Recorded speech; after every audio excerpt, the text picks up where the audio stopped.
السلام علیکم ورحمۃ اللہ وبرکاتہ۔ ہم پانچوں وقت میں نمازیں پڑھتے ہیں، 5 وقت میں نمازیں پڑھتے ہیں، اور نمازیں پڑھنے کے لیے ہم وضو کرتے ہیں تو ایک دعا ہے، اللہم اغفر لی ذنبی ووسع لی فی داری وبارک لی فی رزقی، جو آپ کو اسکرین پر نظر آ رہی ہوگی۔ تو اس دعا میں اتنی طاقت ہے کہ میں بتاؤں کہ دنیا میں کوئی انسان نہیں ہوگا ایسا کہ جو یہ نہ چاہے کہ اس کے پاس پیسے نہ ہو، مال نہ ہو، گھر بار نہ ہو۔ کوئی نہیں چاہے گا، سب یہی چاہیں گے کہ میں مالدار ہوں، میرے پاس بڑا گھر ہو، میرے رزق میں برکت ہو۔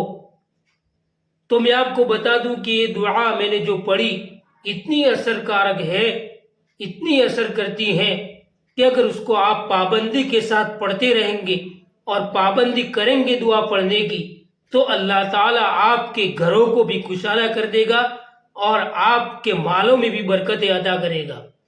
اس لیے کہ دعا میں اتنی برکت ہے۔ یہ دعا کے الفاظ آپ دیکھو، اللہم اغفر لی ذنبی، یہ اللہ میرے سارے گناہ معاف کر دے، ووسع لی فی داری، اور میرے گھر کو وسیع کر دے، میرے گھر کو کشادہ کر دے۔ تو کیا اللہ تعالیٰ کشادہ کرے گا تو 10x10 کرے گا؟ ارے اللہ تعالیٰ جب کشادہ کرنے پر آئے گا تو 100x100، 100x100 کیا 200x200 کر دے گا، جو ہم سوچ بھی نہیں سکتے ہیں۔ لیکن گھر کو کشادہ کرنے کے لیے یہ دعا روزانہ پڑھنی پڑے گی پابندی کے ساتھ۔ چھوٹی سی دعا ہے، اور پھر آگے فرمایا وبارک لی فی رزقی، اور اے اللہ میرے رزق میں برکت عطا فرما۔ تو اس میں تینوں چیزیں آ گئی، مال بھی مل رہا ہے، گناہ بھی معاف ہو رہے ہیں، اور رزق میں برکت بھی ہو رہی ہے۔ تو یہ دعا میں اتنا اثر ہے۔ ہم وضو تو کرتے ہی ہے، تو وضو کے درمیان یہ چھوٹی معمولی سی دعا پڑھ لیں، اللہم اغفر لی ذنبی ووسع لی فی داری وبارک لی فی رزقی، تو انشاءاللہ آپ دیکھیں گے کہ آپ کے مالوں میں برکتیں ہیں اور گھر کشادہ ہو گئے۔ آپ کو معلوم بھی نہیں ہوگا کہ میرے پاس تو اتنے سارے پیسے ہیں نہیں، اور میرا اللہ تعالیٰ نے سارے گھر کشادہ کر دیے۔ تو لیکن میں اس کے بعد ایک واقعہ بتانا چاہتا ہوں کہ زیادہ مال انسان کو ہضم نہیں ہوتا، زیادہ مال انسان کو ہضم نہیں ہوتا۔ وہ کیسے؟ تو میں ایک صحابی کا واقعہ بتاتا ہوں، صحابی رضی اللہ تعالیٰ عنہ کا واقعہ۔ واقعے کی طرف چلنے سے پہلے آپ سے گزارش ہے کہ اگر آپ نے ابھی تک چینل کو سبسکرائب نہیں کیا، اور اگر آپ چینل پر نئے ہیں تو اس طرح کے مضامین روزانہ سننے کے لیے اور دینی باتیں سننے کے لیے چینل کو ضرور سبسکرائب کریں، اور بیل آئیکن کو پریس کر کے آل پر کلک کر دیں، تو انشاءاللہ ہر آنے والی نئی ویڈیو آپ کے پاس آسانی کے ساتھ پہنچ جائے گی۔ تو چلو چلتے ہیں واقعے کی طرف۔ واقعہ کچھ یوں ہے، ایک صحابی تھے، ان کا نام تھا ثعلبہ، حضرت ثعلبہ رضی اللہ تعالی عنہ۔ تو اللہ کے نبی کے پاس آئے، اللہ کے نبی سے فرمایا کہ پیارے نبی آپ میرے لیے دعا کر دیجئے کہ اللہ تعالیٰ مجھے برکتیں، مال میں برکت دے دے، مالوں میں برکت عطا کر دے۔ تو اللہ کے نبی تھے، ان کو آئندہ کل کا پتہ تھا، اس لیے آپ علیہ الصلاۃ والسلام نے فرمایا کہ آپ مال ہضم نہیں کر پاؤں گے، میں جیسا ہوں ویسے آپ رہو، آپ ابھی جس حال میں ہو ٹھیک ہے۔ تو اللہ کے نبی نے جو بات تھی وہ تو کہہ دی، لیکن پھر بھی وہ صحابی پھر سے آئے اور کہا کہ اللہ کے نبی آپ اللہ سے دعا کر دیجئے کہ اللہ تعالیٰ میرے مال میں برکت عطا کرے اور مجھے خوب سارا مال دے۔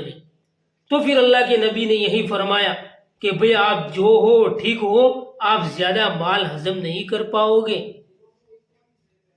تو صحابی نے کہا کہ نہیں، جب اللہ تعالیٰ مجھے مال عطا کرے گا تو میں خوب صدقہ کروں گا اور صالحین میں سے بنوں گا اور اللہ تعالیٰ کے راستے میں خوب خرچ کروں گا۔ یہ مال آنے سے پہلے پہلے کی باتیں ہیں۔ پھر اللہ تعالیٰ کے نبی نے ہاتھ اٹھائے اور ان کے لیے دعا فرمائی، تو اللہ تعالیٰ نے ان کے مالوں میں برکت عطا فرما دی، اور اس زمانے میں پیسے کوئی معنی نہیں رکھتے تھے۔ اس زمانے میں جانور جس کے پاس زیادہ ہو وہ سب سے زیادہ مالدار۔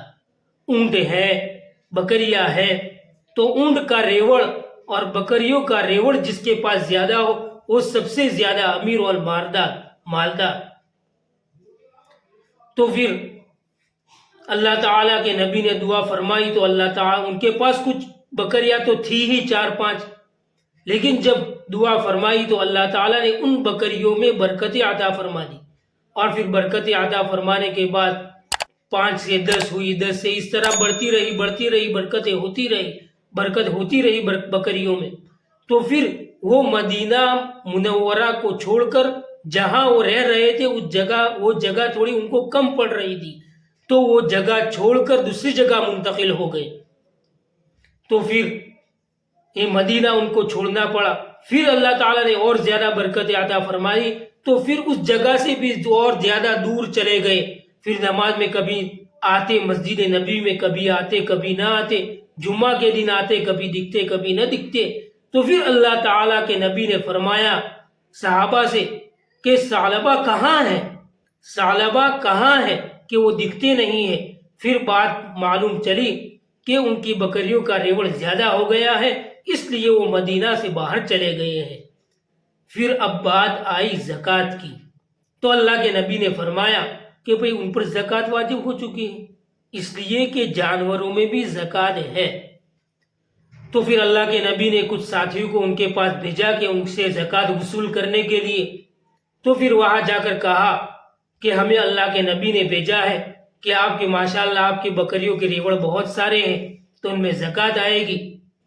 تو ان صحابی نے کہا کہ اچھا، ٹیکس بھی شروع ہو گیا، یعنی ان کے بولنے کے انداز دیکھو کہ اچھا ٹیکس شروع ہو گیا کہ چلو میں کچھ دینے والا نہیں ہوں۔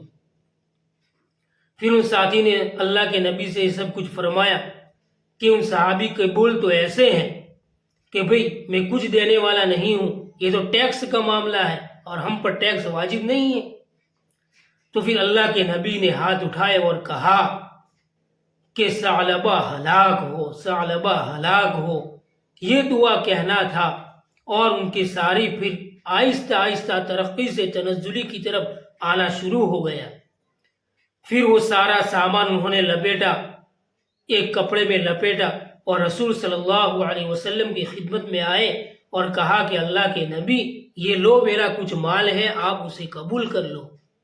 تو اللہ کے نبی نے فرمایا کہ اسلام کو تیرے مال کی ضرورت نہیں ہے، اب اسلام کو تیرے مال کی اب ضرورت نہیں ہے۔ پھر اللہ کے نبی نے وہ مال نہیں لیا۔ پھر اللہ کے نبی اللہ تعالیٰ کے پاس پہنچ گئے۔ پھر حضرت ابو بکر صدیق رضی اللہ تعالیٰ عنہ کا زمانہ آیا تو ان کے پاس بھی لے کر وہ مال حاضر ہوئے۔ تو اللہ کے حضرت ابو بکر صدیق رضی اللہ تعالیٰ عنہ نے فرمایا کہ جب میرے سردار نے مال نہیں لیا، اللہ کے نبی نے تیرا مال قبول نہیں کیا، تو میں کس طرح قبول کر دوں؟ تو انہوں نے بھی قبول نہیں کیا۔ پھر ان صحابی کی حضرت عثمان رضی اللہ تعالیٰ عنہ کے زمانے میں، پھر حضرت عمر رضی اللہ تعالیٰ عنہ کے زمانے میں بھی لے کر آئے تو بھی قبول نہیں کیا۔ پھر ان کی وفات، ان صحابی کی وفات، حضرت ثعلبہ کی وفات حضرت عثمان رضی اللہ تعالیٰ عنہ کے زمانے میں ہوئی، اور کہا جاتا ہے کہ ان کا چہرہ اس وقت کالا پڑ گیا تھا، سیاہ پڑ گیا تھا۔ تو بس واقعہ اسی پر ختم ہوتا ہے دوستو۔ تو دیکھو، مال زیادہ ہونا یہ بربادی کا سامان ہے۔ ہاں، اگر آپ کے پاس مال ہے اور دین کی راہوں میں خرچ کرتے ہیں تو اللہ تعالیٰ بہت خوش ہوگا، اور آخرت کی بینک میں وہ جمع ہو رہا ہے۔ السلام علیکم ورحمۃ اللہ وبرکاتہ۔